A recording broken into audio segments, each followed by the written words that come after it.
Assalamualaikum warahmatullahi wabarakatuh. Bayangkan, ini 40.000 pasukan tentara Romawi terkuat di dunia, lengkap dengan baju besi, perisai, dan persenjataan paling canggih di masanya, berhadapan dengan hanya 24.000 pasukan Muslim yang sebagian besar tidak punya baju besi lengkap.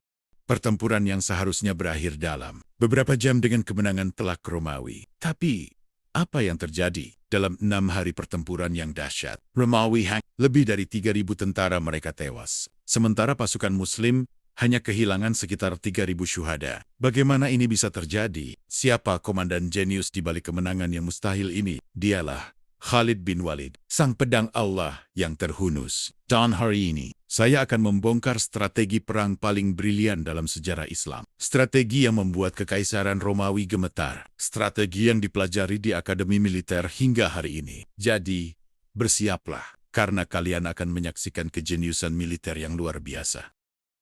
Bismillahirrahmanirrahim. Mari kita mulai kisah pertempuran Yarmuk, tahun 636 Masehi, atau 15 Hijriah.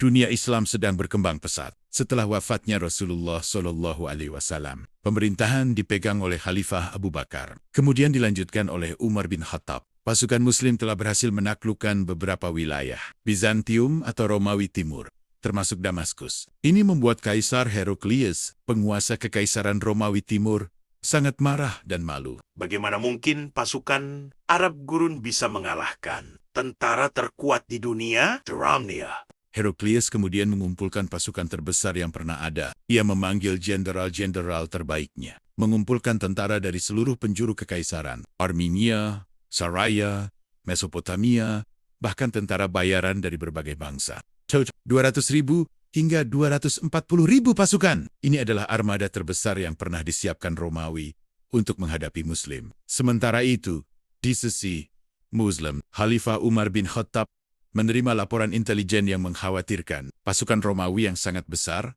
sedang bergerak menuju wilayah yang dikuasai Muslim. Umar segera mengirim surat kepada komandan-komandan di medan perang, dan ia membuat keputusan yang sangat penting. Aku mengangkat Khalid bin Walid sebagai panglima tertinggi untuk menghadapi Romawi. Mengapa Khalid? Karena Khalid bin Walid adalah satu-satunya komandan yang tidak pernah kalah dalam pertempuran. Sejak masih di pihak Quraisy melawan Muslim, hingga setelah masuk Islam, ia tidak pernah kalah sekalipun. Ia telah memenangkan puluhan pertempuran, termasuk melawan pasukan yang jauh lebih besar. Khalid segera mengumpulkan semua pasukan Muslim yang tersebar, dari Damaskus, dari Palestina, dari berbagai front. Total pasukan yang berhasil dikumpulkan hanya sekitar 40.000 pasukan. 40.000 melawan 240.000, bagi orang lain, ini bunuh diri. Bagi Khalid bin Walid, ini adalah tantangan yang akan ia menangkan dengan strategi jenius. Hal pertama yang dilakukan Khalid adalah memilih medan perang. Ini sangat penting. Ia tidak akan membiarkan Romawi yang memilih tempat pertempuran. Khalid mempelajari peta dengan seksama. Ia mencari lokasi yang akan memberikan keuntungan bagi pasukannya yang lebih kecil. Dan ia menemukan tempat yang sempurna.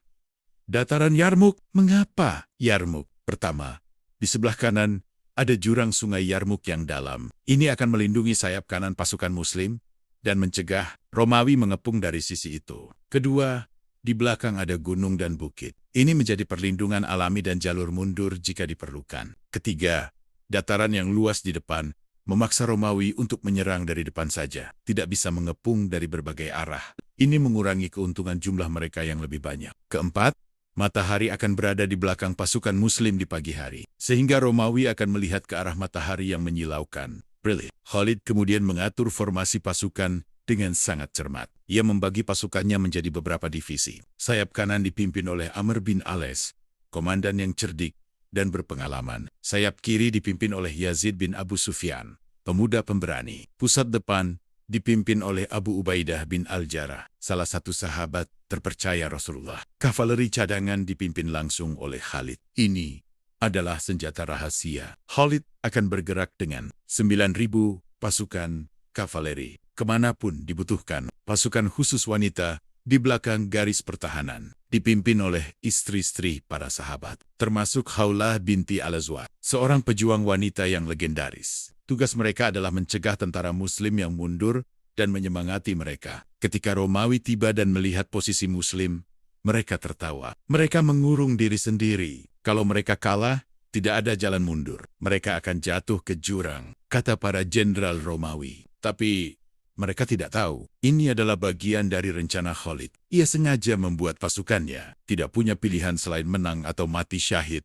Tidak ada rencana mundur. Sebelum pertempuran dimulai, Khalid menggunakan taktik perang psikologis. Ia mengirim utusan kepada jenderal Romawi untuk menawarkan 3 pilihan. 1. Masuk Islam. 2. Bayar jizyah upeti dan hidup damai. 3. Perang. Tentu saja Romawi menolak. Mereka yakin akan menang dengan mudah. Tapi Khalid tidak peduli dengan jawaban mereka. Tujuan sebenarnya adalah untuk melihat susunan pasukan Romawi, menilai moral mereka, dan mencari kelemahan. Hari pertama, Romawi menyerang dengan penuh percaya diri. Gelombang demi gelombang. Infanteri berat mereka maju dengan tameng dan tombak yang panjang. Dua, suara ribuan kaki bergerak bersamaan, menciptakan getaran di tanah. Pasukan Muslim di garis depan bertahan dengan gagah berani. Mereka membentuk formasi dinding perisai, tombak mengarah ke depan. Krang, krang, crang, suara logam beradu. Pertempuran jarak dekat yang brutal, darah berceceran, teriakan perang memenuhi udara. Tapi Khalid tidak mengizinkan seluruh pasukannya terlibat. Ia memerintahkan kavalerinya untuk bersiaga. Ia sedang mengamati, belajar, memahami pola serangan Romawi. Hari pertama berakhir tanpa pihak yang menang jelas. Tapi Khalid sudah mendapat informasi berharga. Ia tahu titik lemah formasi Romawi. Hari-hari berikutnya, pertempuran semakin brutal. Romawi terus menyerang dengan formasi yang berbeda-beda, mencoba menembus pertahanan Muslim. Tapi setiap kali ada celah yang hampir terbuka. Tiba-tiba muncul Khalid bin Walid dengan kavaleri cepatnya. Derap. Khalid bergerak seperti kilat dari satu titik ke titik lain. Ketika sayap kanan tertekan, ia datang membantu. Ketika sayap kiri hampir tembus, ia datang dengan kavalerinya. Para tentara Romawi mulai frustasi. Bagaimana komandan mereka bisa ada di mana-mana? Tanya.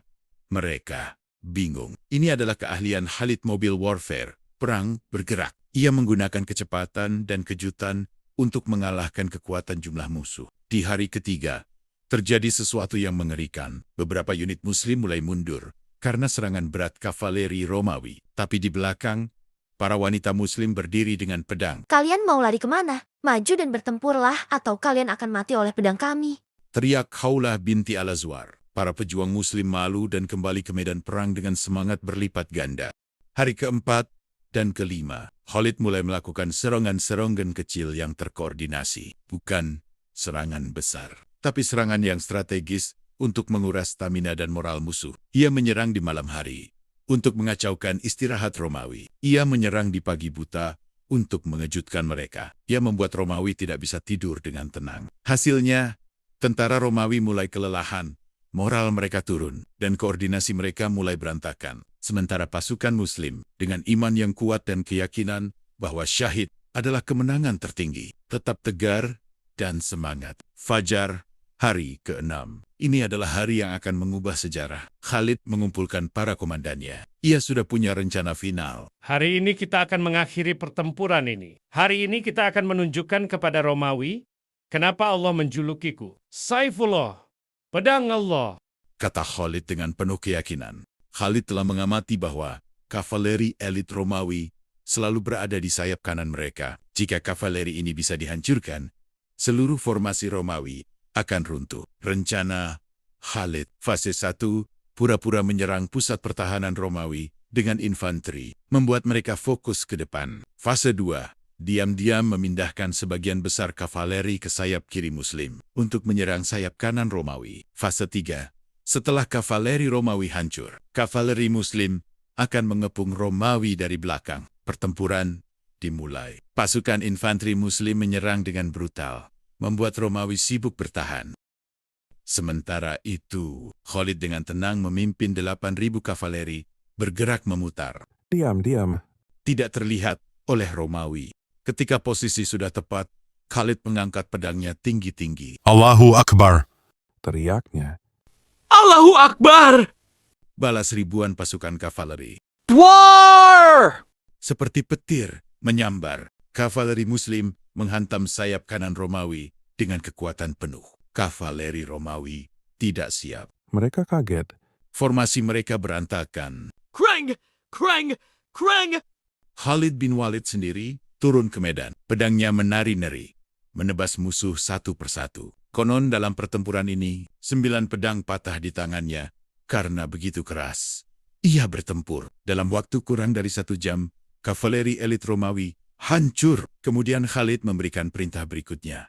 Kepung dari belakang, kavaleri Muslim berputar mengelilingi pasukan Romawi. Kini, Romawi terkepung. Depan ada infanteri Muslim, belakang ada kavaleri Muslim, kanan ada jurang, kiri masih ada pasukan Muslim. Tidak ada jalan keluar. Kepanikan melanda pasukan Romawi. Koordinasi mereka runtuh. Komando mereka berantakan. Mereka mulai berlarian mencari jalan keluar. Ini yang disebut the hammer and anvil tactic, taktik palu dan landasan. Infanteri Muslim adalah landasan yang menahan musuh. Kavaleri Khalid adalah palu yang menghantam dari belakang. Romawi terhimpit di tengah. Pembantaian terjadi. Ribuan tentara Romawi tewas. Yang tersisa berlari tunggang langgang.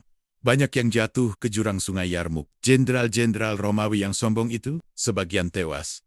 Sebagian melarikan diri dengan malu. Pertempuran Yarmuk berakhir dengan kemenangan luar biasa bagi pasukan Muslim. Kemenangan di Yarmuk bukan hanya kemenangan biasa. Ini adalah kemenangan yang mengubah peta dunia. Setelah kekalahan ini, Kekaisaran Romawi Timur tidak pernah bisa menguasai Suriah lagi. Damaskus, Yerusalem, dan seluruh Syam jatuh ke tangan Muslim. Kaisar Heraklius konon menangis ketika mendengar kekalahan ini. Ia berkata, "Selamat tinggal Suriah, selamat tinggal untuk selamanya." Tapi, apa yang bisa kita pelajari dari strategi jenius Khalid bin Walid? Pertama, perencanaan yang matang. Khalid tidak asal menyerang. Ia memilih medan perang dengan cermat, mengatur posisi dengan strategis, dan merencanakan setiap langkah. Kedua, kenali musuhmu. Khalid menghabiskan 5 hari pertama untuk mempelajari pola serangan Romawi, menemukan kelemahan mereka, sebelum melancarkan serangan balik. Ketiga, gunakan kekuatanmu dengan cerdas. Khalid tahu pasukannya lebih sedikit,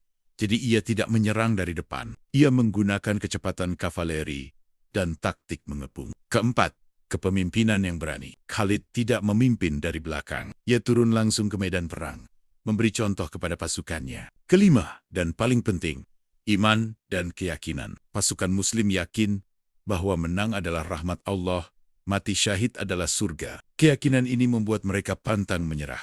Strategi Khalid bin Walid ini dipelajari di berbagai akademi militer di dunia hingga hari ini. Taktik mengepung, mobile warfare, psychological warfare.